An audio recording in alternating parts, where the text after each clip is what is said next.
and welcome back to One More for Safety. We're back again. We're back again, where we two filmmakers, Yes. Imran Shah, Tyler Willison. believe every film deserves a second take. They all need a second chance. They all need a second chance. No one sets out to make a bad movie. Yeah. No one sets out to make a terrible movie. Everyone sets out to make an entertaining movie. There we go. That's the way we should say it. Yeah. Whether they succeed or not, we're the judge of that. Mm-hmm. Tyler, how are you doing? I'm doing pretty good, actually. Yeah. I was kind of waking up a little bit rough today, but I got here relatively on time. Yeah, we did. We were on a call last night, actually, Yes. before today's recording session, into the late hours. We do this a lot now, Yeah. and we talk about movies sometimes, but most of the time, Sometimes we think don't. we should record this in Yes, the middle of the yes, night. yeah. I think about that all the time now, where I'm like I think it's like because obviously we also had to do like documentaries and stuff like that for our projects, and we're maybe working on maybe on in the one process now. of a Yeah, who documentary right knows? now. Who knows? But it is that thing of like, God, you just wish you were recording at the exact times that You want to get you want, everything. and then when you do record, it's like sometimes it doesn't feel as natural. you feel like you have to know? push for something. Yeah. Yeah. Well, anyway, this is not that. This is not that. This is a chill podcast. Yes. Where we have exciting news, actually, we should talk about. Do we? Tyler says as if he doesn't know. Yeah. Tyler's short film, Midnight Crisis, Yeah. Which you're in. which I'm in, I star in, surprisingly, that's my star turn, Yeah. has been nominated for some awards. Yay. Yeah. That is right. You have been nominated for 3 Royal Television Society Student Awards. Yes, I have. Yes, I you have. have. One for entertainment and comedy.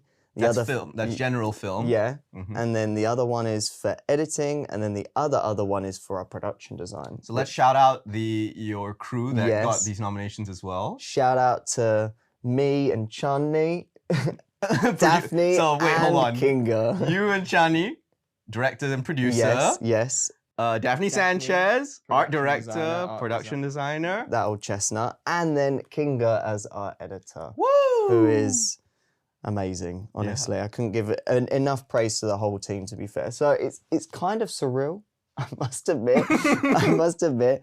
It'll be good to see, like, it'll be good to meet all these kind of weird people that seem to mingle with the yeah, other mingle. filmmakers. Network. Yeah. Yeah, we're Tell gonna them do about some- this podcast. Yeah, I will. I'll mention it.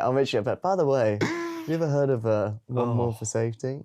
It's fantastic. But you kind of knew for a while that the university was submitting your short film for some of these. Yeah. So we basically they mentioned that they were going to submit it, but then we heard basically nothing for ages. So we kind of were like, okay, like maybe they saw it and they just didn't dig it, or like they weren't really with it. And then I checked a different email address, like because they'd emailed me in the wrong address or whatever, and it went all the way down, and it was like, oh, you've been submitted and nominated for 3 awards. And I was like, oh my God, like it made my day. It made my day. So I'm looking forward to bringing out the suit. Hell yeah. We'll see if we win any of those nominations. fancy. But if not, I'm still gonna be super stoked because it just means that the right people are seeing the movie. So happy for you all. Yeah. I'm so sad that I don't think I'm going to be able to be there. Yeah, no. It's going to be on the 1st of April. Yeah, I'm still quite upset about that. But don't worry, Yeah. you guys will In celebrate spirit. for me. I'll bring a little picture of you. I'm on screen, Yeah, so that's enough. yeah. I still can't believe I'm technically not. I worked on a Royal Television Society nominated Yes, film. you I- did. but Not only on did screen. you work on it, you were in it. Yeah. Oh my goodness. But I'd yeah, actually really like to get a link out there, so hopefully, we'll get it out there to people, so maybe they can check it out. And, yeah. continue to. Hey, maybe an angel investor will watch it and they'll be like, Maybe. "Hey, would you like millions and millions and millions of pounds?" To adapt this to a Yeah, full, and I'll be full like, length. Maybe. Not yes, Yeah, maybe. Maybe. Oh my goodness. But I think, so we're recording this a few weeks before that. Yes. So I don't know when the podcast itself will come out, this episode, but we will definitely do an after action There will be an report. update. There will We're be going an to do an update. update. But yeah, And that's hopefully we'll have a few. If I have awards, I shall bring them with me. Yes. You'll hear the clank of the Yeah. award on the microphone. Bang. It's gonna get to Tyler's head, listeners. He's gonna It's already to my head. It's already to my head. It's already. We're gonna watch this movie, which we haven't gotten into yet, but we're gonna watch this movie. Oh yes, that's true. But mark my words to her out. I'm gonna be like, I'm an award-winning. No, not yet. Nominated. You already are technically. Yeah, that is You did true. You did win the student award. I did win the student award, Yeah. and we went to another film festival that our friend ran. Yeah. And there was the jury prize there that we. Boom. So this is a prestigious CV. You've already. I've put it on my CV. Hell I just need to get people to look at my CV. Well, give me a little read. Hopefully, maybe this podcast will shine a light Yes. on these other achievements as well. I think this is exposure. This is exposure. This is exposure. You know, we're exposing each other. We're exposing to each other. Yeah, I'm not sure which one sounds better actually. No, they both sound pretty bad. Yeah, actually. Yeah. But yeah, we'll have an update. We'll have an update. Have an update. Mhm. But today, we are not watching Tyler's film. No. Maybe we will one day on the Oh pod. God, that'd be so A interesting. one more for safety special Of my short of film, yours, Midnight Crisis. Yeah. We should do that. But no, that is Not not today. the film we're watching today. We're watching an arguably worse film. Yes. We are watching Tyler. Tell him. The Lone Ranger. Bum, bum, bum. This film is 2.5 hours. 2.5 I had hours. no idea this film was that long. I think most of that is just the third act. Oh shit. Oh. This is. Can I tell you? Yeah. I loved this movie as a kid. I have not seen this film. I have not was seen 10 this years film old at when all. this movie came out. Yeah. Damn, I was And 14. I was watching this movie like, this is the coolest. There's cowboys and shit blowing up. Yeah. There's trains and all that wacky stuff. This is the coolest thing ever. I mean, to be fair, we'll get into it, I'm sure, but like even just looking at who's in it and the style of it, like to me, like if I was your age and I'd grown up with this film, this would be my Pirates of the Caribbean kind of vibe. Yeah, exactly. You know, like and I think you can kind of see it with. We'll get into it. We'll get into it. I mean, first off the bat, obviously, let's talk about the elephant in the room, starring Mr. Armie Hammer and Yes. Mr. Johnny Depp. Jonathan Depp. Yeah. As we said last episode, the nicest guys in Hollywood. I don't mind. You know. Yeah. Yeah. You can't really talk about either of them without getting into their the weeds. controversy and their. However, you brought up Pirates of the Caribbean, directed by Mr. Gore Verbinski of Pirates of the Caribbean really? fame. Yes, Is it? exactly. This was the movie can that get- sent him to director jail. yeah, actually, and we're gonna see why. We're gonna see why that why. happened. So this is actually by the same director as. Yeah. You can kind of see it. Yeah, You can kinda yeah. see it. I remember they had Lego sets. Yes. The Lego sets were great. I saw the Lego sets. The train set was probably one of the coolest things ever. Mm-hmm. I think I still have it back in Malaysia, in a box somewhere in Malaysia. They changed the mold of the revolvers for that set. They did. God, I'm such a loser. That's the That's one all thing. we can That's the remember? only anecdote that I have about this fucking film / franchise is. And technically, these guys were in a children's video game as well. They were in Really? the first Disney Infinity. Oh yeah. They had a whole play set and They had like the little figures. It was like that Spyro thing, you know, where you bought like the figures, you put them down, and then they came in the game or whatever. Yes, like, Lego Skylanders, Lego Dimension, all that stuff. all that stuff, all that fun stuff. You have a little base and you put the character on it. Yeah. It was so they could charge you more Yeah. money outside of the Yeah. game. Back in my day, you just bought Lego, you know, and you stomped those around. Now Exactly. Now you got to it's toys in video games and stuff like that. Well, Now, good for the Lone Ranger. Good to for get, the Lone Ranger. Just think, Armie Hammer could meet Mike Wazowski. Yes. Yes. That was a different time. Mm-hmm. That was a different And then time. Jack Sparrow can meet Native American Jack Sparrow. That's true, Yeah. actually. Johnny Depp was in it twice. Yeah. Exactly. Oh man, Disney was smoking something in the early 10s. You know, whatever it is, I think it's good. It's good. You know, they have a man with a crow on his head, and he's crow. running around, and he's basically doing Jack Sparrow. This is what I have heard. I have heard. But this. you haven't watched the movie I have yet. not seen it at all. Okay, this so was a bit after. I don't know, like I said, I was sipping from the Pirates of the Caribbean sauce, you know, whilst you were in cowboy and full cowboy regalia. Yeah, exactly. Well, let's get into it then. I think let's get you watching The Lone Ranger. You know all this extracurricular stuff. Let's see the real thing. Let's see what this film's all about. If it's worth the hype, which we'll see. We'll see. We'll have to see. Obviously, for new listeners, this is a discussion episode. We're gonna be talking about the movie, our thoughts about the movie after this. But every other week, we also put out the live full commentary where we talk along with the movie. And if you so wish to put yourself through this torture as well, you should. You may watch along and listen to us joke about this movie as we go along. Yeah, you're just gonna hear us, you know, whipping one-liners, saying we try. wonderfully sensitive things. Hey, these guys aren't sensitive. We don't need to be either. Exactly. You listeners, you've got balls. You know, follow the podcast. We're on everything now. I think we're on Spotify. We're on Apple Podcasts. We're on YouTube. You can't escape us. You can't escape. You can't escape us. We are everywhere. If so follow along. Like, subscribe, all those things. All that stuff. Ring the bell. Ring the bell. Is that a thing that they say? For YouTube, if you're on YouTube, ring the bell. Ring the bell. I really got into I've really deep dive into how these social stuff work. Yeah, so I don't know how this works. It's okay. I'll handle it for you.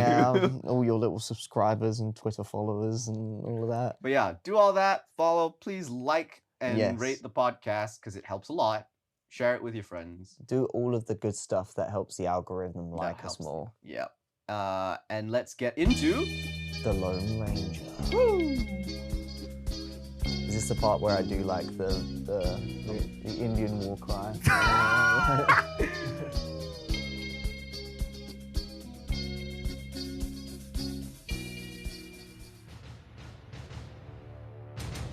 I need your clothes, your boots, and your book. What are you listening to? Oh, it's One More for Safety. No one's ever thought of this before. It's a film podcast where sometimes they make jokes. This is Ani. You are listening to One More for Safety. Keep listening.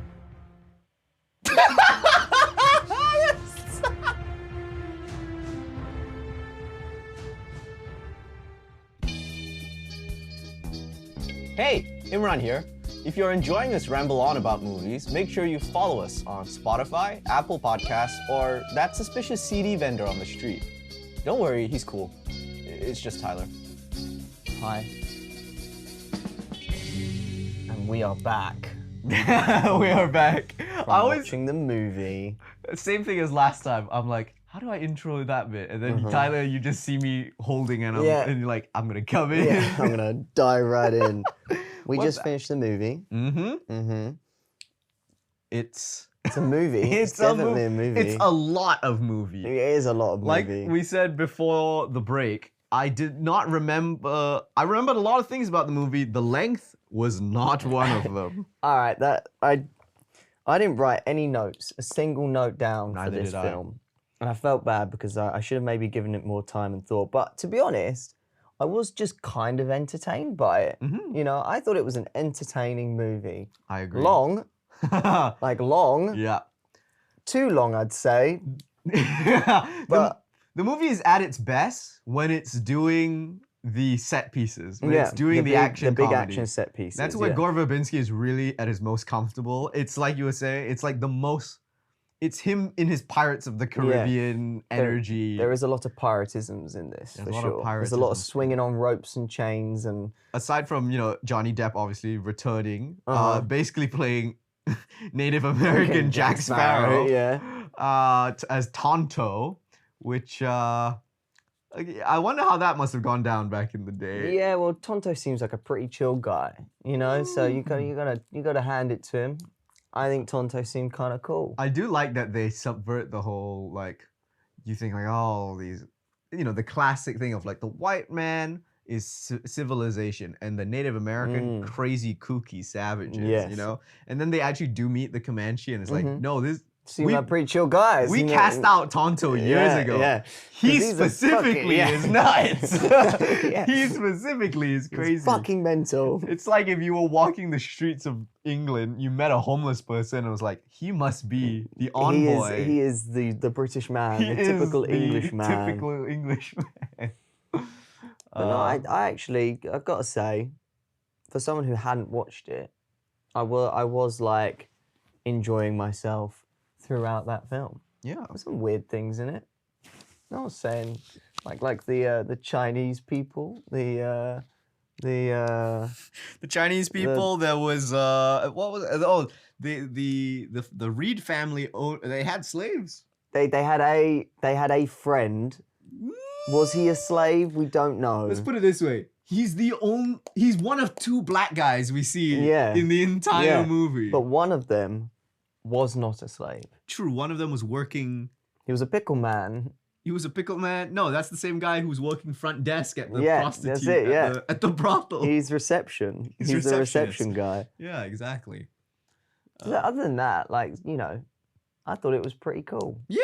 I think it really does feel like you are putting the Pirates of the Caribbean into the wild, wild west, you know? Yeah. And like you can definitely see, just in general, where like they've taken a lot from westerns in general. Like they do a Good, the Bad, the Ugly. They do a Fistful. They do a Once Upon a Time. They really recall, but there's one shot right at the start when the handlebar mustache gang comes up to the train station. That looks exactly like fucking Charles Bronson's intro from. It's like the shot that really would have looked the most like Once Upon a Time in the West was like on for about 2 seconds and then they cut away. You know it's just a Sergio Leone like a lip service because they didn't hold that shot for like 15 seconds like the master would. But I don't think Gore Verbinski should have been outcast for this film. Wow, okay. I don't think so. So here's the thing. I know why he's been outcast now. Okay. Do you want to guess how much this movie costs? Guess. Yeah. You say your guess and I'll tell you because I Google searched it in between Disney the break. film, the 2013, right off the back of like the Pirates trilogy. Yep. So Pirates trilogy doing pretty well. Yeah, strong. So Gore Verbinski did 3 of them and they did all of very them did well. So what was it like? Maybe like, I don't know. Shall we say like 400 million? Thereabouts. Yeah. $250 million production budget and then an additional $150 million marketing. That's actually not so bad. 300. Oh yeah, well, 400 on the dot. Yeah. Oh, look at you. Yeah. Maybe I should be a producer, and then I can run. This movie did not make that money. No, at all. What did it make? I think it only made about 100 million. Yeah, so that's not a win. No. That's not a win there. That's about $300 million less gone with the wind. So Mickey Mouse just decided to gouge his name out of his phone book, basically. You're like, you know what? Maybe this Gore guy has kind of lost his streak. He's lost his touch. He's lost his touch. So do you think if it did do well, it would have had a sequel? Like, oh, for sure. Have you read any of the Lone Ranger comics? No. Because I have not. I have not. So I don't, like, this isn't really fan servicey for me in that regard. Like, I'm just taking it for it's the film that complete it opposite of Dungeons and Dragons last week. Yeah, exactly. We have no idea about the source material. Yeah. So they could have done a sequel with it. If there's a comic book series, there's got to be other characters. Oh, for sure. I mean, they managed to make a whole, like, quintuplet of movies from Pirates, which was a freaking ride. Disney ride. I'm sure they would have no problems making more Lone Ranger movies. If it had made money, they'd have loved it. If it had made money. Yeah. It also, again, it surprisingly reminded me a lot of The Mask of Zorro. Yeah. With Antonio Banderas. Antonio Banderas. Yeah. So there's a lot of like, I think if you just like Westerns, you'll get a kick out of this film. Oh, yeah, for sure. It's it's like, it does have a little bit of all the Westerns. Yeah, it does a little bit. It does a little bit of everything. But I think at the same time, that's also its weakness. It's trying to do so many things that the middle section just feels so Feels like a real muddle. so muddled. It's Yeah. like it's trying to be this great epic, but also it doesn't really know what its through line is. Yeah, you know, I actually found that really strange because like they're talking about like very spiritual stuff and like this idea of visions and a prophecy and a beast and cursed Spirit silver. like John then, Reed is this apparently now a spirit walker. He's been Yeah. chosen by this mystic spirit horse to become. Dude just survived being shot once. Yeah. That was it. Like, And suddenly he's like, "You are the second coming." yeah, exactly. It's a very like, but what I was saying like as well is like they have all this like mysticism to it, and then it's like, are we gonna answer that? No, Nope. no. Don't worry about it. The mysticism is literally just there to be played for laughs. Yeah, I think so. Which is a shame, I think. I mean, isn't that what the kid asks though, isn't it? At the end, he's like, was it, you know... Any of it real? Yeah, and he's like, up to you. I'll be like, I've been here for almost 3 hours listening to your story, and you're going to tell me that it's just up to me. It's up to interpretation. Which, I want to know where that kid's parents are Yeah, in this situation. He was He there. was there for hours. The whole night. Hours. Talking to a strange man. That is the other thing, which is like the not the conceptualization, it's the framing. The framing of the movie is that this little kid is being told the story by old Tonto. Old man Tonto. Old man Tonto, who obviously, so it's like unreliable narration a little bit, which is fine. That makes some of the mysticism make sense in that sense. Yeah. But it's like it also kind of cheapens it in a sense. That's how I felt a little bit.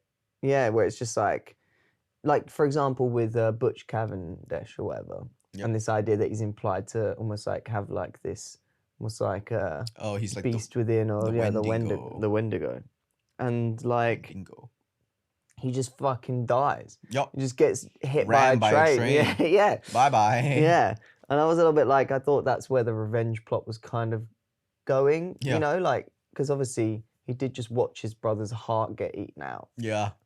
And it's just kind of like, oh, well, he's sorted.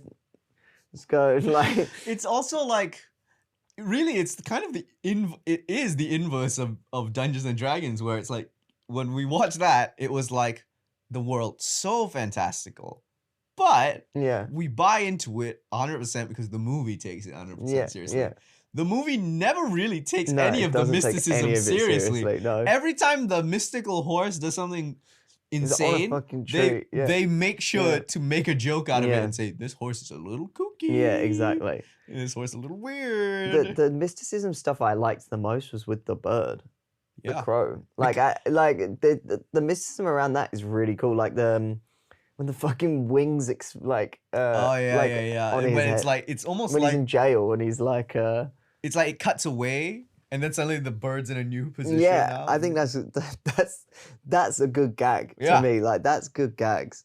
But even then, like when he turned into a bird at the end and flew away, like those little things, and like seeing the bird flying around and watching as like you know, the handlebar mustache gang gets absolutely slaughtered. Dan and the handlebar gang. Yeah, that's what we should call them. Hey, Tyler here. You're listening to the One More for Safety podcast. Do you suspect your husband is having an affair? Well, keep listening to this podcast as a distraction to your loveless marriage. Jesus Christ. Dan and the handlebar gang. Talking of Dan and the handlebar gang, this is the one thing I always thought was weird with this movie, which is the completely, I'm not going to say completely unnecessary because it was written with some purpose in mind, but the very odd subplot of the love triangle between the two brothers and the wife. Yeah, it was very odd. In the sense of like before he dies, he's like he's already kind of like yeah, he wants to fuck the brother married married brother was already like, my younger brother wants my wife. Yeah. And I'm going. So so I better take him with me. Yeah. You ain't having her. You ain't having her just yet. And then he's dying and he's like, take care of my wife. Take care of my beautiful wife. And then of course, the movie ends with them not consummating that relationship. Except because they it's kiss. fucking weird. Except they kiss and it's like, not today. Not today. And that's also weird. Yeah. Okay, so maybe what they're saying is that, like, oh, I don't know. It's complicated. Because at the same time, you're like, I don't even know the lady's name. Who's the mother's name? Rebecca. Rebecca and Danny. Rebecca, like, she shows some, like, attraction to him at the beginning. And, like, they hand a little cloth over. Yep.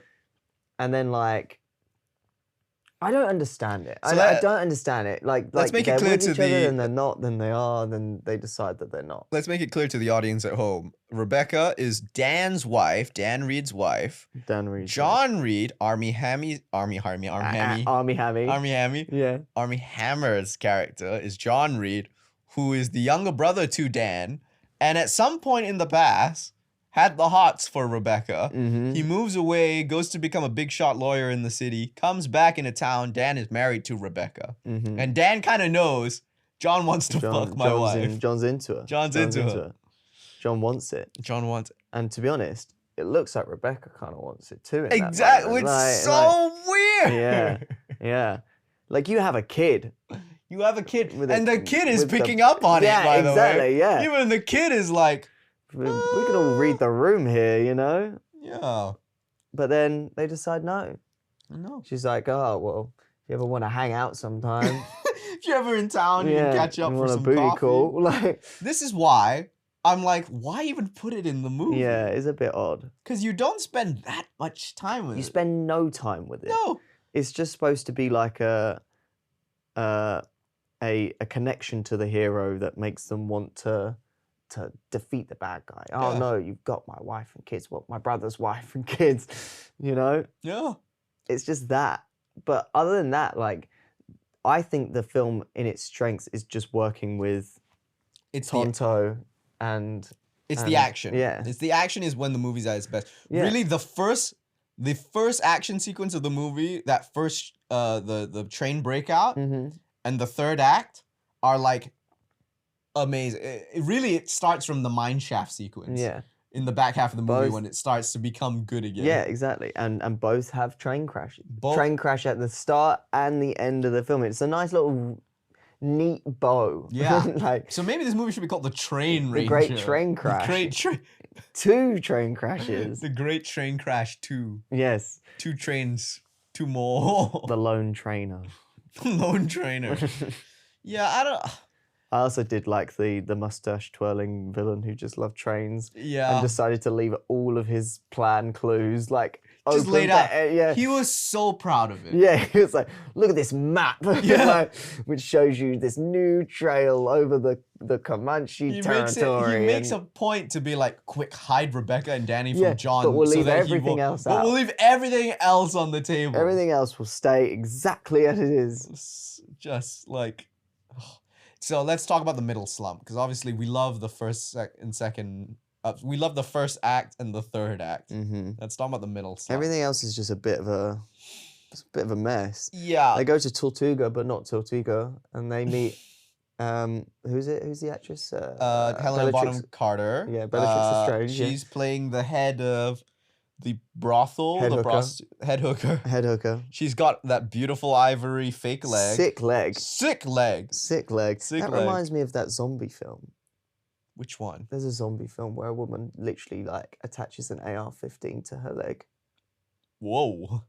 We'll watch What? that. We'll watch that. Okay. We'll watch that. But yeah, again, the brothel sequence, a little weird, just a bit of a Doesn't detour. seem necessary. Like there were just things No. that didn't seem necessary. I mean, I liked when he met with the Comanche tribe. That felt all right. that felt alright. But then you have like the scorpions coming out and the horse coming over and licking the scorpions. Like there's just a few things that I'm a little bit like, okay, I feel like you're losing me a little bit. Yeah, like yeah. the Well, it's kind of like we were saying, right? They're trying to do all these classic Western things in one movie. So it's like you gotta visit the brothel. You Yeah. gotta have the CD place. Yeah. You gotta have a the train. Yeah, you have a So train. many trains. You gotta have the tussle with the natives. Yeah. You know, they're like they're actually okay. But they're actually okay. But Yeah. they're doing like weird torture techniques Yeah. upon you, Yeah. kind of thing. Mm-hmm. There's a homestead that burns down. Literally. It's like they're trying to cram it all into what would really be an amazing, like, 90 to 100-minute movie. I was literally about to say, I think you could probably shave off like half. Cut this movie in half. Like, yeah, half of this film. I think I'll be generous, and I say you could probably have this film be 2 hours, and I think that it would fare a lot better than like the 2.5 hour run. Yeah. Like, this film is just as long as Blade Runner. Like, that's where we're at here. Oh my God. That's where we're at. The other thing, obviously, is I think we could have overlooked the middle slump if it weren't for the fact that Armie Hammer does not give leading man energy at all. Yeah, movie. it does feel like actually, and even in the final act, I found myself more following Tonto than you do, because he's actually, because again, it's weird. You abandon Armie Hammer's revenge plot for Tonto's revenge plot halfway through the movie. Yeah. Like, it's very, like... I don't...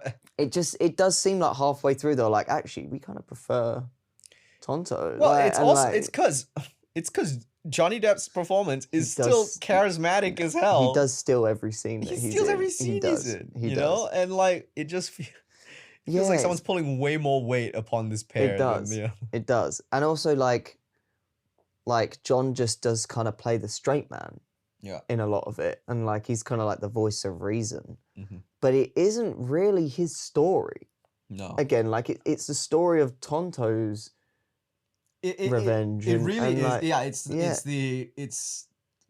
If we mentioned it, the train guy, his name is Cole. Yeah, his Cole. Name is Cole. The train baron's name is Cole. Cole powers the trains. He had, when he was younger, found a young Tonto, exploited him and his village to find all this silver, massacred the villagers, kept the silver for himself. So really, it's doing that story of like American colonization. Yeah. And it makes total sense in that case why Tonto then becomes the main focus. Obviously, then it's also like old Tonto is the framework for the movie. Exactly. But then it's at that point, it's like you need to at least then get someone as the Lone Ranger, as John Reed, who can actually carry that weight. Because John's arc is he's a lawman, he's prim and proper, he's the straight guy, he believes in the rule of law. And then he's face to face now. He's forced to confront the idea of there is no law in the frontier in the West. Yeah. It's like... It's not actual legal justice, it's frontier justice. It's frontier justice. Yeah. And he does get to that point later on, like after the mine sequence where he's like, was it like the law does not like this apply to these men anymore. This is not like, justice. This is not justice, whatever. But what the movie ends with him becoming an outlaw. I don't believe that he would be an outlaw. I don't understand it. Like, it doesn't make sense to me. You've got the lawman learning to get his hands dirty. Yeah. All right. But then, like you said, it's just kind of like he abandons the whole legal system completely. Then it feels like he's just like, oh, I'm just gonna be on my own with Tonto. But his performance also doesn't make me believe that he believes that. You know. All the way through, I was watching this film, and I feel like I just feel like Bradley Cooper would have probably been a much better Lone Ranger than Armie Hammer, because he at least has like presence. Yes, I think that's really what it is. There's no presence. Yeah, to Armie Hammer. There. He's really just there. Just like there. he plays the straight man well. Yeah. In fact, too well. Yeah. Like, I literally don't believe the arc at that point, because I'm so like, at no point in the back half where he's like, I'm gonna have to be an outlaw now and take like matters into my own hands. It doesn't really feel like it. If he'd killed maybe Rebecca and Danny, that is something that makes you go, well, hang on now, like, like, that's personal. That's whereas like when he had that, it's because he killed all of Tonto's old tribe. Yeah. So again, it's more for Tonto that Really? this happened. Like, Yeah. do you see it? Like, it feels like for a film called The Lone Ranger, this is Tonto's story. It's Tonto's And movie. this fucking kid in the carnival went and sat down for 3 hours and heard this man tell his life story, who just happened to involve This another other guy. This yeah, other guy. who was also there.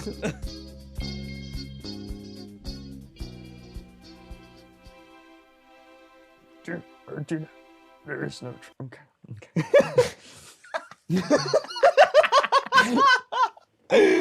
This is serious business, Tyler. This is serious business. Okay. For safety, one more. The podcast you are listening.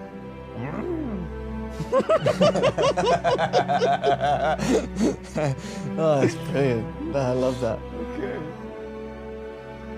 I still enjoyed the piratisms that you see of swinging from one pole to another. Yeah, there's some Jumping from fantastic, trains. stunts and gags in this. Yeah. The one that I always remember is that little sequence at the end when the cavalry captain's shooting up through the roof. Yeah. He's And making Tonto dance on the roof. Yeah. Tonto then finds the ladder Yeah. and like swings it across. I love that. Crosses and then it hits a tree, explodes just as he lands on the other train. It's awesome. It is very, very That's like a on souped up, brand. like Police Story, Jackie Chan, like kind of stunt. What film is he doing? Do we know what film Gore Verbinski Oh, is doing yes. next? I wanted to check. So obviously, this movie directed by Mr. Gore Verbinski, put into director's jail after Yeah, he was jailed for this, for sure. after losing doing a really good Pirates run and then kind of squandering it with this. $300 million in the box office. Yeah. But yeah, apparently he is working on a new movie, and it's called... Let me find... Rango? That film's already come out. Did he do... Wait, Gore Verbinski directed Rango? Yeah, he did! Damn. Gore Verbinski just loves Johnny Depp. He does. Any excuse to put Johnny Depp in it, he will. Gore Verbinski's next film includes Sam Rockwell, Zazie Beetz, and Juno Temple. Good luck, have fun, don't die. Oh. That's his new movie. Well, we'll look forward to seeing what you do next, Gore. I can't wait. This was a year ago when it was announced, so hopefully We gotta be. he ready has a to good shooting comeback. At least. He has a good comeback. Because really, Gore Verbinski is actually fantastic at constructing an action piece. He would be my pick for Indiana Jones film. I would actually be. totally see that. Yeah, he would be. There are 'Cause so he- many moments in this that feel like an Yeah, Indiana Jones. Yeah, there's whips.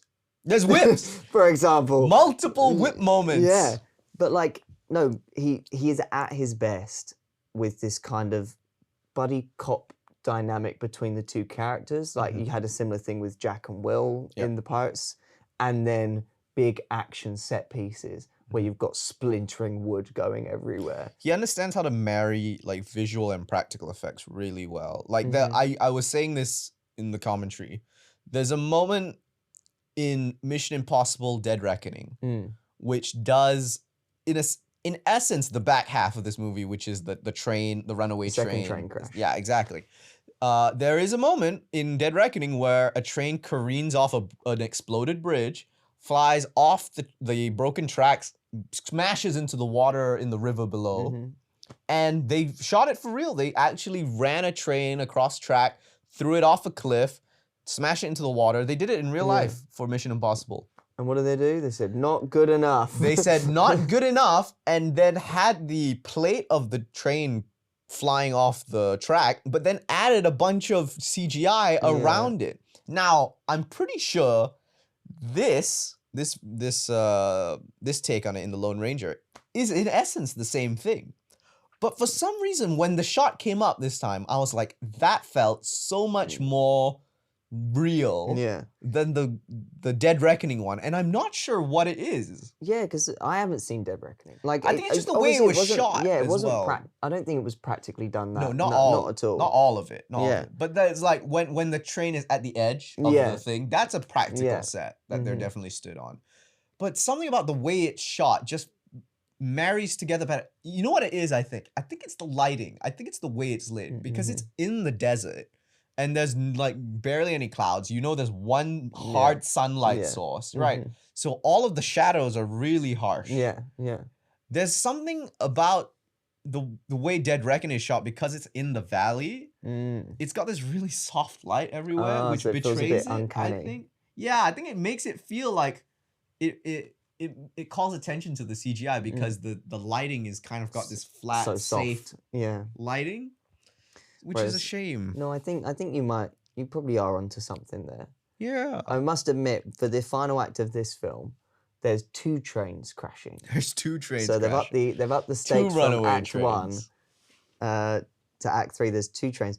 I was struggling to keep track of who was on what train and where everyone was, until you had one train crash into the other and 2 people died. Well, probably more than 2 people died in that. A few. Yeah, there's a few passengers on those trains. And then it was only then that I was like, okay, we're narrowing down the trains now, boys. Because you've got Cole, you've got the Mr. Train Man on the runaway train of Silver. Yep. You've then got Cavalry Man with Danny and Tonto on another cart. Yep. You've then got Cavendish also on a separate cart with the Lone Ranger. Yep. And then I think is there another train? There's the no, the pulley was in the mine shaft sequence. Yeah. No, at one point they separate the Silver from the other train, and then it's on its own. Yeah, yeah.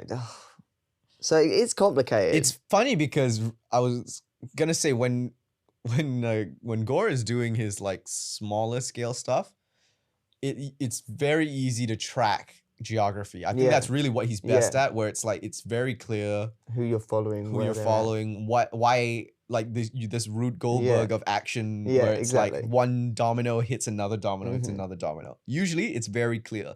In the Pirates movies, when there's like tons of ships, most of the time it's pretty clear to track. Kind of able to follow it, yeah. But I think the problem is the train is so much faster than a boat. Yeah.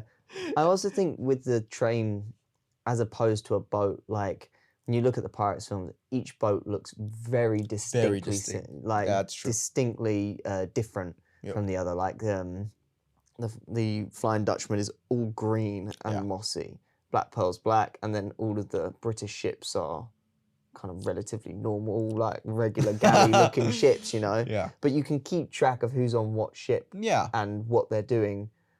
Whereas, like, again, there's so many train carts, and there are, like, 4 or 5 characters all on different train carts that look somewhat similar. Like, I must admit, I was a little bit like, okay, who am I with now? Like, who's fighting who here? I'm surprised they didn't, like, there's that moment early on where the Handlebar gang goes into the goes into the ravine to be ambushed, and we were saying how like all of the Handlebar gang look like they have a consistent uniform: brown cowboy hat, handlebar mustache, long duster coat. You know, they all got that vibe. And then, but instantly, your eye is drawn to John against that backdrop because he's got the white hat.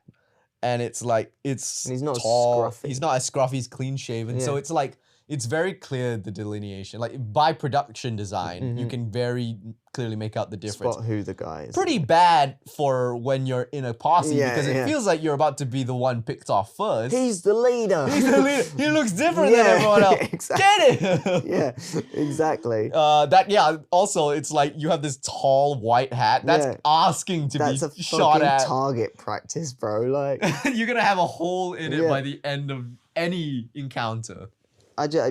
But it's clear through production design, like you can make out like that's John, that's the other guys we don't really care about. Yeah. I'm surprised the train, they didn't try and do something with the train. Change it like up. Whether it's like one of the train cars is more of like the train company's car, you know, and then it's like more grand, you know, it's a fancier looking train, and then the other is like a industrial car. I tell you what would have been like even simpler of a way of doing it. Like you could have had one of the carts catching a light.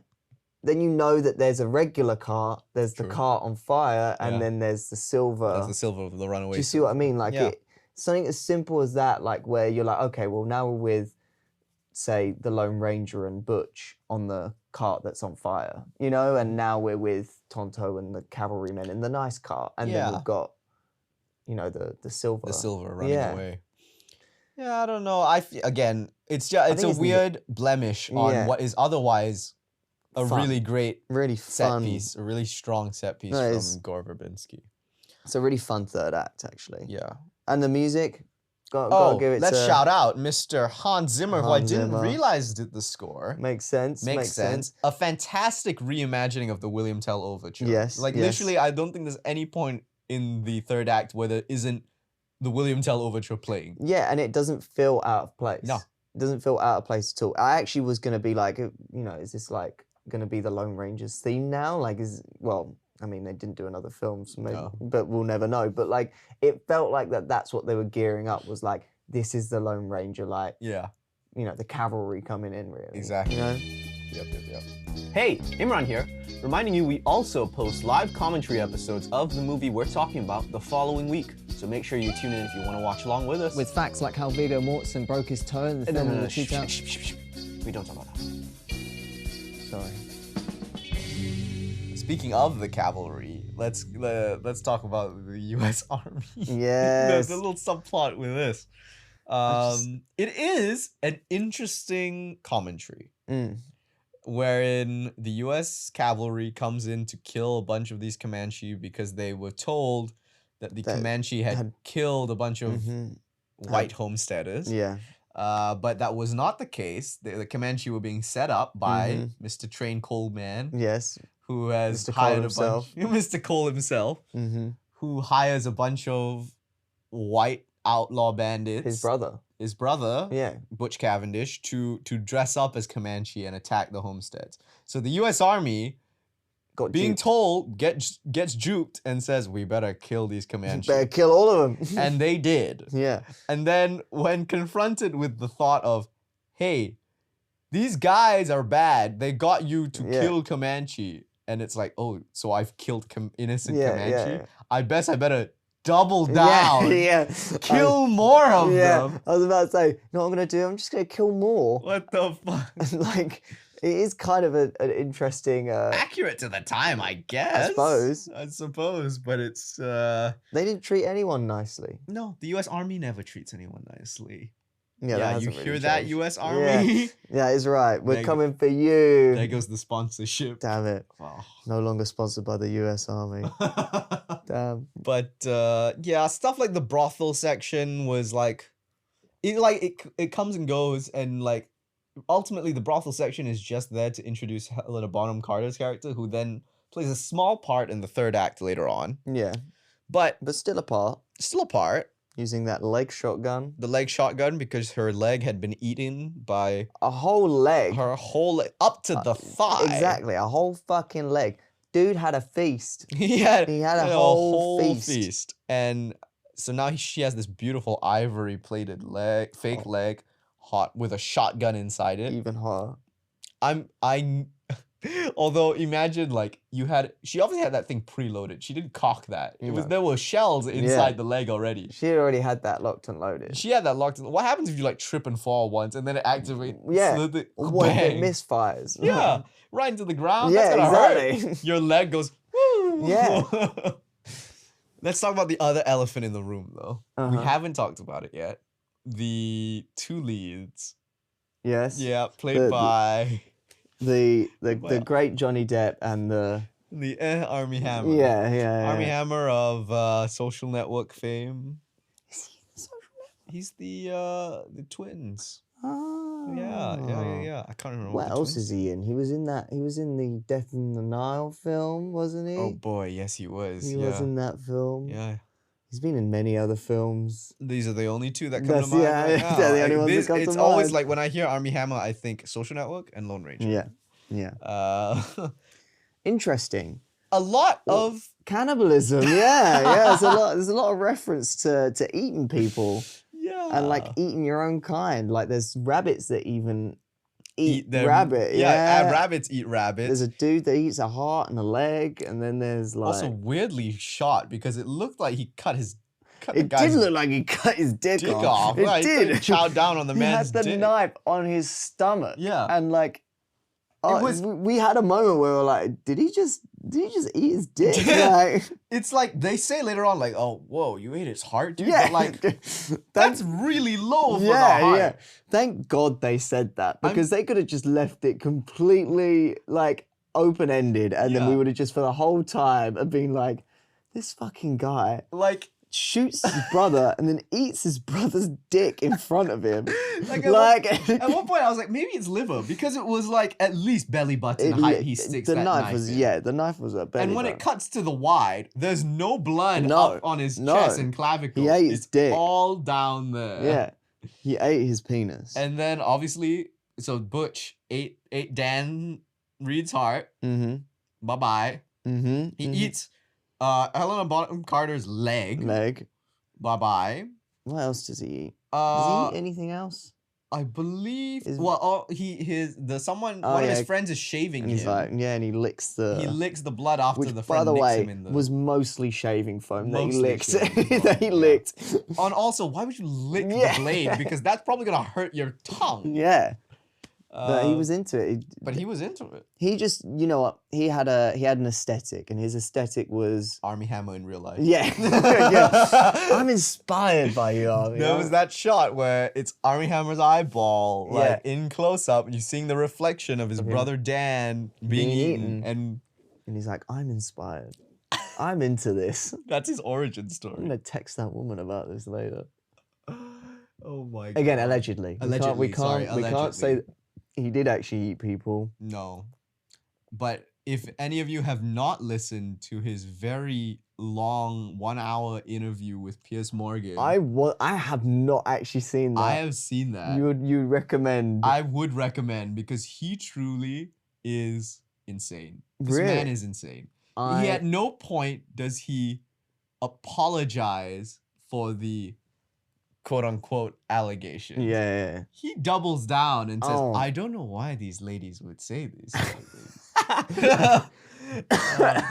And then it's like, he talks about like, it's very hard for me right now. I'm in the Cayman Islands. Wow. I'm enjoying my royalties. And his family turns out really fucking rich, by the way. Yeah, They're like oil barons or something Fucking like hell. that. He Makes is the sense. real life train guy. Yeah, he is the train He guy. is from the train guy family. Damn. It's so weird. He does that 1 hour sit down with Piers Morgan. I where- need to watch that, especially after watching this movie. Maybe he makes reference to the Lone Ranger. Maybe Piers Morgan's like, so when's the sequel coming out? Like, So I really love the Lone Ranger. anyway, controversies aside. So what did you think about all the cannibalism in that movie? Yeah. Were you inspired? Were you into it? Did you like it? Did you Did you like- dislike it? Is Were you this where it offended? all It's started? like, no, guys, this isn't accurate. This isn't Sure, accurate at sure, all. sure. Like, you need to at least cook it. Like, you can't just eat it raw. At least a little Yeah. sear, a Yeah. little MSG, a little salt, a little Yeah, a pepper, little seasoning. come on, rosemary, thyme, a little butter basting. I wonder if Army Hammer will watch this podcast. I think he'll get a kick out of it. Maybe he'll might learn a get a few kick out of it. things, thing or two about filmmaking. About himself. And about himself, yeah. And at then- one point, I think people were fan casting him for like Batman. No way. Yeah, people wanted him to play Batman. I don't know why. Yeah, I don't see that for Batman. But he's now in a new movie called The Dark Knight. Nothing at all related to to Night Batman. spelled N-I-G-H-T. No. Night as in... K-N-I-J-H-T. It's just not about Batman. It's about some other Some other Dark Knight. vigilantes still, by the way. Oh my God. I don't know what's happening. Surely they're not getting into any... Chris Nolan's The Dark Knight. I don't know, man. He's not that old that is No. out of like trademark Let me or double whatever, check out it. of copyright. Because I'm pretty sure I saw that article like a few months ago. I'm looking forward to probably not watching that. To hearing what other people Yeah, what think other of people that think movie. of it. Unless we cover it for the pod. We could. Oh God. Add it to the list, baby. Add it to the list. Oh But dear. then we also have the other half of this. Now the other half of our odd couple. Yeah. The Johnny Depp, The Johnny Depp. who was the star of the show, really. really, yeah, Like, yeah. he Which is- in hindsight makes sense. It's Johnny Depp. Yeah. Compared to Army Hammer, it's like he is the billable yeah, star. he is. And again, I think Gore Verbinski, like he just Riding off plays the in. pirates. Yeah, energy. he plays into the role like it fits like a glove. Yeah. It is just like very, very at home probably for Johnny Depp after doing 3 Pirates of the Caribbean movies with Gore Verbinski. He's like, okay, I'm Jack Sparrow with a crow on my head right now. Yeah, Johnny Depp, I guess. Different kind of controversy. Yeah, different kind of controversy. Less memeable of a controversy. Yeah.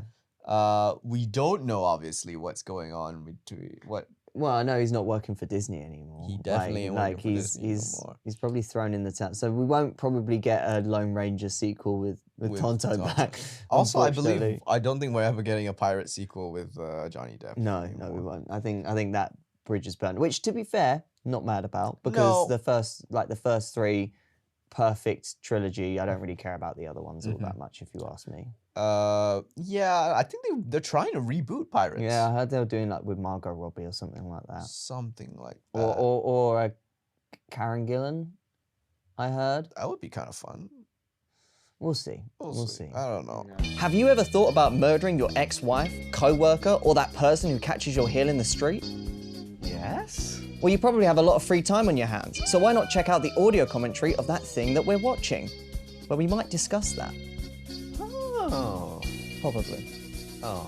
They should just like put some of these franchises to bed for a bit. Make a new one. Make a new one. Pick Pick a different ride. Yeah. Pick a different Disney ride. Do Splash Mountain. Like, come on now. Well, they did try that Haunted Mansion thing. Oh, yeah, they you did see? do the Haunted Mansion. I haven't didn't seen they? that movie yet. But haven't apparently it's either. got a pretty stellar. stacked It's got a cast. stellar cast. I did see that. It's got Owen Wilson in it, I'm pretty sure. Yeah. But then you've also, they have done, well, technically this film could be the ride adaptation of The Runaway Train from. Oh, maybe. It isn't, but there's trains in it. Like, Do you think the script started as that? I They think gave it to yeah. Gore as like, this is your runaway. This is the Runaway Train. And then they were like, You maybe we make- can get the rights to the Lone Ranger and put it on top. Done. Like, Done. yeah. Sold. Done. Instantly gives you another extra 100 Yeah, million yeah. just for the Lone Ranger And name you're gonna alone. make this money back, aren't you, Gore? And he's like, absolutely, yeah. Haven't you seen how much money I made Yeah. with the Pirates movies? I got this, man. And then he's just hard cut slamming Disney jail. Not even Disney jail.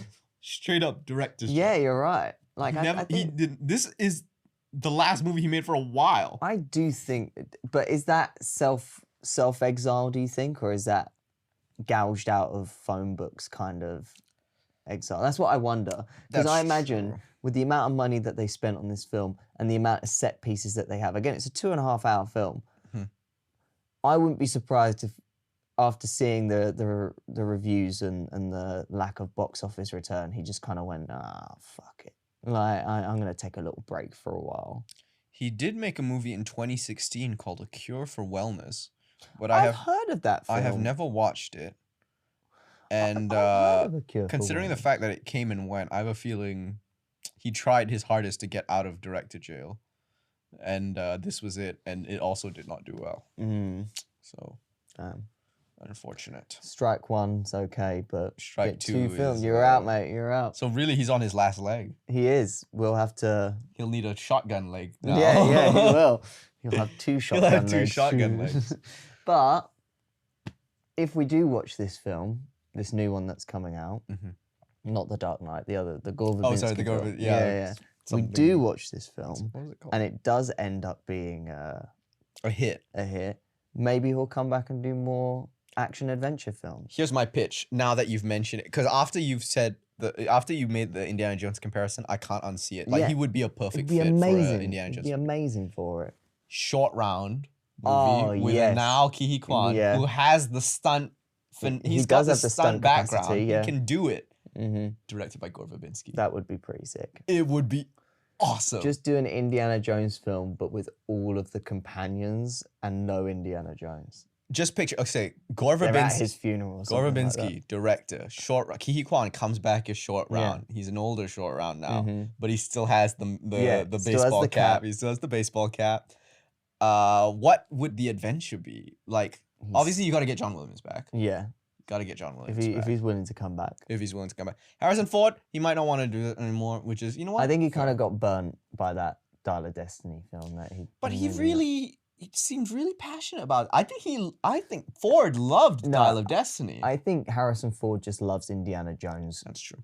Far more than anything else that he's done. I think when he goes home, he looks at that Indiana Jones hat and garb and all of the posters of Indiana Jones far more than he looks at any other project. He's like, I'm Indiana Jones. Like, yeah, I think any chance that he gets to play Indiana Jones before he dies, I think he will. But I just reckon he would have to take a kind of mentor role rather than him running around. Honestly, I don't even want to actually see Indy in that movie, in a short round movie. just I wanna actually want Short Round to just straight up be his own character. Yeah. Because I think we've spoken about this before.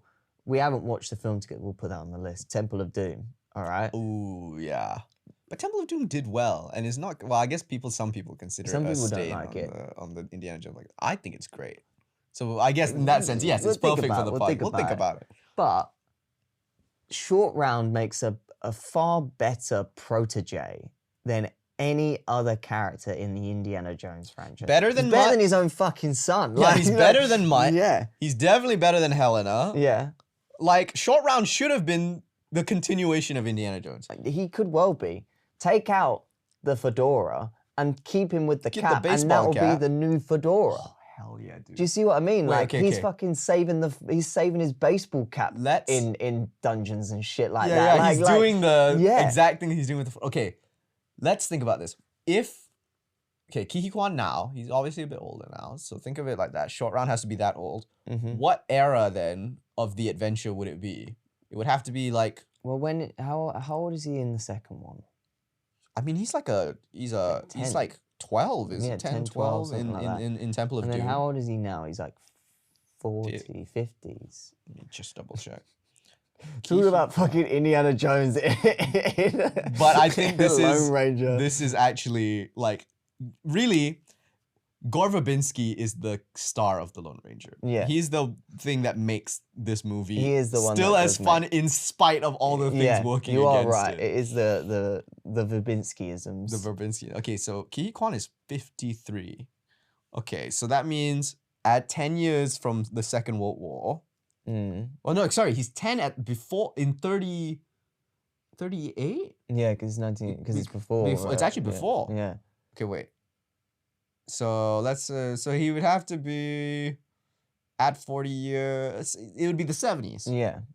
It would be the 70s. Oh, So Cold War. You could do, yeah. Cold War era. stuff Cold War era against Short Round. Yeah.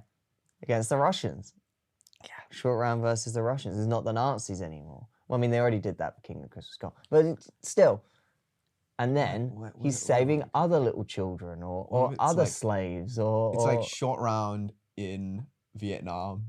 Fuck off. Can you imagine that? Short Round in Nam. Vietnam. Trying to like... I don't know. And it makes sense a little It bit. Like, he would. would probably be drafted in Vietnam. Just I mean, like was. where did they... Didn't they find Short Round... Where does Indy find Short Round? This is just because... This is now fan casting. Yeah. This is straight up... Gore, if you're out there... Gore, if you're listening to this, we love don't you. worry about changing the Lone Ranger. Don't worry about editing. Just make a Short Round movie. Yeah. And off the back of Ke Huy Quan's like fucking Oscar win and return to status. People will watch that. Oh, 100%. People will watch that shit. I need to see where they found Short Round because I'm pretty sure they didn't him. find him in Vietnam. Do you think they did? Ke Huy Quan, Vietnamese born Chinese American. Yeah, but not Short Round. Like Yeah, but Ke Huy Quan, but it's all round. about the there's meta reasons. Chinese. Okay, but hold on. You're racist. No, that's not what I Imran. wanted. I wanted to see where Indy bumped into Short Round. He does say it. Like he was like cheating in cards or something like that, or like stealing something from him. Okay, it was in Shanghai. Never mind. I still have to check. Put him in Nam though, baby. Put him in now. Short round and the what would it be? Short Round and the Men in the Trees. Oh my god. It would have to be some sort of like Vietnamese based archaeological discovery. They have done stuff like that before, I'm sure. Yeah, I'm sure. Like I think the video game the Great Circle. They go to like Khmer. So you know, there's precedent to go into that area. Yeah. Indy can go there. He's not banned from those countries. No, no. Well, it's short round anyway, yeah. But that's our take on the Lone Ranger. The Lone Ranger, fun, okay movie. A Gore Verbinski short round movie. Hell yes. Would fucking rip. Yeah. It would fucking ruin. I'd love it. It would be. I love it. So awesome. Mm-hmm. So yeah. I guess we have to finish up on the Lone Ranger. Yeah. But you know, we'll go to bed tonight. Yeah, and think about. Maybe I'll write. Dreams of Gore Verbinski I'll presents start writing a short round movie. Yes, you should. Then send it to Gore. Yeah. I'll do a little pitch for him. Yeah. I do think he could do a good Indiana Jones movie for sure. Anyway, Lone Ranger, let's wrap her up. Let's wrap her up, baby. Okay. Let's call it. Let's wrap up the Lone Ranger. So I think we're sticking to the shelf system. We're sticking to shelf life. We're sticking to shelf life. Here's the thing. I think, honestly, I had this on Blu-ray back home. I don't have it here. And there's a reason I didn't bring it with me. Which is, I think there are much better Westerns out there. Yeah. If you want certain things from this movie, they're best done in separate Westerns. Yeah. Watch the things that this film took instead of watching the film that took it. Honestly, here's my shelf life review. Doesn't need to be on your shelf. No, yeah. You can watch the YouTube clips of this, and it will actually be a better experience. Yeah. I might have to agree with you. I think if this was to be on my shelf, if someone bought this for me for Christmas, they're like, hey, I know there isn't an Indiana Jones film yet, so have we got you this other Gore Verbinski film? I'd probably put it in the back. Yeah. It certainly wouldn't be. It might even be in the cabinet below the shelf. I don't think it would be a front on the shelf. I think I've watched this film once, enjoyed it, and I probably won't watch it. So really, it's perfect for streaming service. Yeah, for sure. If you have Disney Plus, like us, just watch it on there, pop her in. Or if you don't have Disney Plus, just type in a YouTube search, The Lone Ranger opening scene. Yes, yeah. The Lone Ranger final scene. And you've watched the movie. And you've watched the movie. You watched it. You've got it. You've got it. Which is a shame. I would love to be able to say the movie is a diamond in the rough. Yeah. It's not. It's in the rough. Yeah, it's a rough in the rough. It's a rough in the rough. Yeah. But it does have glimpses of a great movie here. Yeah. There are still elements that I found myself thoroughly entertained by. It's just hidden within this movie. A bit of mud. Yeah, exactly. Yeah, exactly. So... Probably wouldn't watch it again. No. But if you want to get a taste of Gore Verbinski indie, just watch those train sequences. Keep watching our podcast. Keep watching our podcast. We're going to keep coming up with ideas like this. This is going to be a running thing, okay? We are going to develop Gore Verbinski's short round movie over the course of this podcast existing. Gore Verbinski out of jail. We're going to get him back on the pod. Yeah, we're going to get him back on the horse. And we're going to get him making movies. And we're going to get him on the pod and we're going to talk to him about everything to do with Indiana Jones. Honestly, we got to, if he gets on the pod, we're talking about the Pirates movies. Yeah. That's a pipe dream. Yeah, for sure. But, those Pirates movies were definitely his coup de grace. They are him at his absolute best. But this is still good. This is Gore Verbinski at his. He's doing all right. Gore Verbinski at his Western. At his Western. Yeah. Gore Verbinski at his Western. Yeah. But yeah, those are our thoughts on the Lone Ranger. Let us know what you think. Let us know what you think. Comment down below. Obviously, if you haven't already, follow us for more. Follow the podcasts. We are at Red Productions on Instagram. Whoa, that's where all these clips and other stuff for the podcast show up. That's where you'll find us. That's where you can say hello. Yep. We'll probably say hello back because no one really messages that much. That's low. We're just looking for friends, really. We're looking for more friends. But speaking of which, next episode, we might have a guest on the pod. We may have some friends. We may have one friend. At least one that's willing to hang out with us and listen to us yap about this stuff. The question is, Tyler, what are we watching next week? What are we watching next week? Cut to the clip. My tail, what's cracking, bro? We go to North Pass. Yeah, you big fans. Huge fans. Cool. Whoa! Oh my god! We totally know what that clip was that just played. That movie? That movie. That movie. Wow, stay tuned. Stay tuned Stay for that tuned, folks, movie. because we are definitely gonna be watching insert movie here. That movie. That movie. What an incredible movie that I may or may not have watched. Who knows? Okay, thank you so much for listening, folks. Thanks, guys. Thank you for sticking around. And thank you, Imran, for showing me this film. No problem, Tyler. Yes. It's my pleasure to show you a film you will never see Yeah. again. Yes.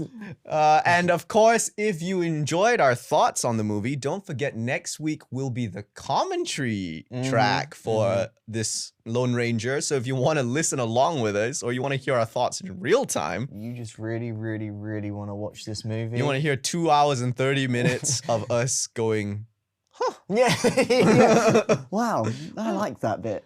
Oh, I like that bit too. make sure you follow the podcast and you keep up to date. They'll Yes. notify you when that episode drops. And then please leave a review wherever you listen to your podcast, Spotify, YouTube, Apple Podcasts, all that jazz. Let us know what you think of the movie and us. And maybe don't tell. No. No. Actually, don't. I want to hear what everyone thinks about us. You Send it to me. I'll have an Actually, email. send us I'll your sort an email. thoughts to Tyler specifically. Yeah. Don't send them to me. Yeah. I don't have the brain capacity for that. It's okay. I'll set up a junk folder. It's fine. Yeah. And I'll read it. I promise, guys. I'll read it. I'll read them all. I'll read every comment that you give us about how, interesting we are and the insightful comments that we have about these movies. Thank you so much for listening, folks. Yes. We'll see you next time. See ya. Bye.